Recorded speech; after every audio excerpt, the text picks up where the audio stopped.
Bonjour, je suis Dr. Paul, Bureau de santé de l'Est de l'Ontario, avec une mise à jour au niveau du COVID pour le 11 mai 2022. Comme d'habitude, je vais vous partager mon écran avec vous pour vous donner des dernières statistiques locales et provinciales. Donc, on voit au niveau des hospitalisations, on commence à diminuer. Si on voit par contre ici le chiffre total des patients hospitalisés qui sont positifs pour COVID, ça commence à diminuer. Et à peu près 40 45 de ces patientes-là sont là pour COVID, pas avec COVID.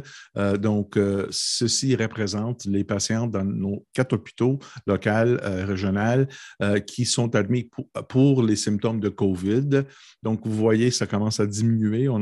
Ça va diminuer, ça augmente un petit peu, mais on voit quand même que c'est en diminuant.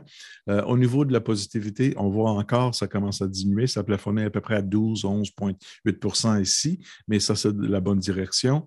On voit encore au niveau des flambées, ça, c'est des bonnes nouvelles aussi, qu'on voit que ça commence à diminuer vraiment. On peut voir que ça diminue de façon importante.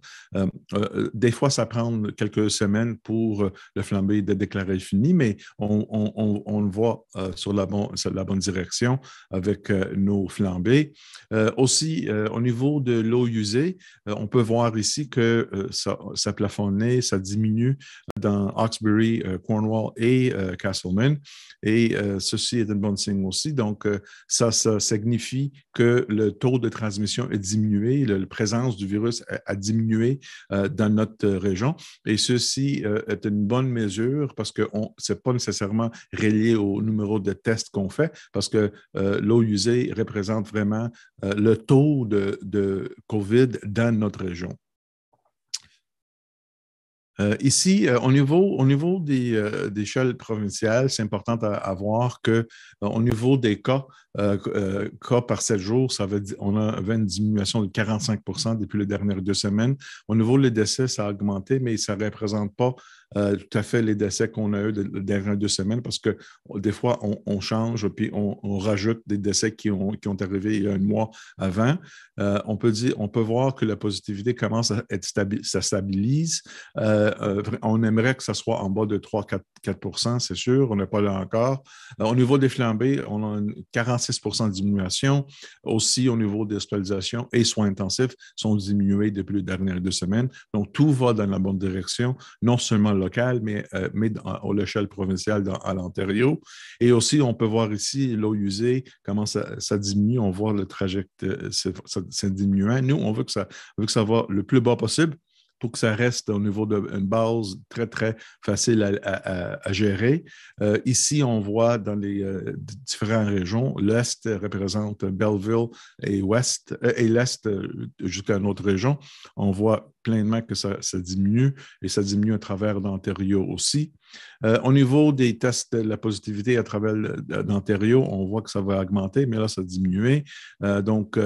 Le vague 6, c'est beaucoup moins que c'était le vague 5 qu'on avait ici au mois de janvier, février.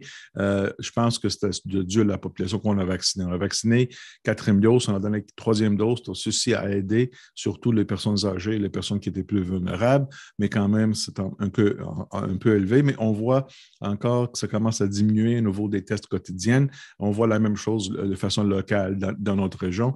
Moins de personnes qui sont symptomatiques, moins des tests. Au niveau comme je dis, les bureaux de santé, on peut voir que la plupart des bureaux de santé ont des diminutions dans leurs cas par semaine, chaque semaine hebdomadienne. Donc, nous aussi, on est ici. Ça, c'est encore la bonne direction. On peut voir ici le trajectoire des cas. Ici, ça, c'est le 5e vague. Ça, c'est les cas qui sont en bleu. Ici, on a en orange les hospitalisations qui commencent à diminuer. Et ici, on voit qu'on a un plafonnement au niveau des soins intensifs.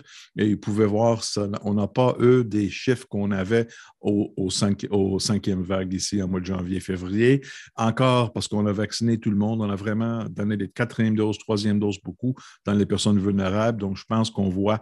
Et aussi, il y avait beaucoup de personnes qui étaient infectées cette fois-ci, en mois de janvier. Donc, ensemble, le pourcentage de personnes qui étaient naturellement immunisées avec le virus et la combinaison des personnes qui étaient vaccinées.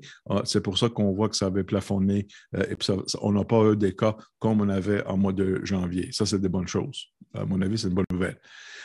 Au niveau de vaccination, on est encore à 57% de la population pour troisième dose et c'est très important vraiment d'aller vous faire vacciner pour votre troisième dose. Je vais en expliquer tantôt. On est rendu à presque 23% des personnes 60 et plus qui ont reçu la quatrième dose, mais on a du travail à faire encore. Vous pouvez voir ici au niveau de l'âge, on peut voir que la troisième dose, qui est le vert foncé, est pas mal élevée aux personnes 60 ans et plus. Ça commence à diminuer. Donc, on a du travail à faire dans cette région-ci pour vraiment augmenter le taux de troisième dose, qui est le vert foncé ici. On peut voir ici le mauve ici qui est élevé, mais encore pas au niveau que j'aimerais que ça soit au quatrième dose, parce que la quatrième dose va protéger les personnes vulnérables. Mais on a besoin de la troisième dose. Il y a des personnes qui m'ont demandé quand est-ce qu'on pourrait avoir quatrième dose pour les personnes en bas de 60 ans. Mais il y a deux raisons pour ça. Une, que le vaccin, le troisième dose dure longtemps chez les personnes en bas de 60 ans, plus long que les personnes plus âgées.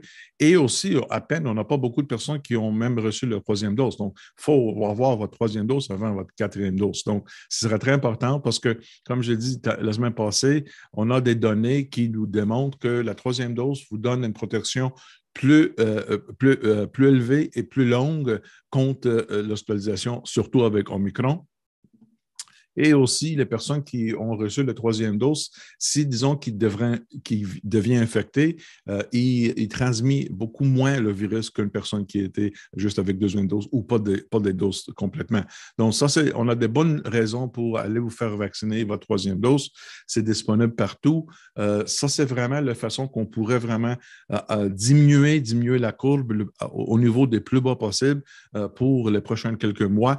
Donc, troisième dose, quatrième dose, première dose ou deuxième dose, mais surtout la troisième dose, très importante.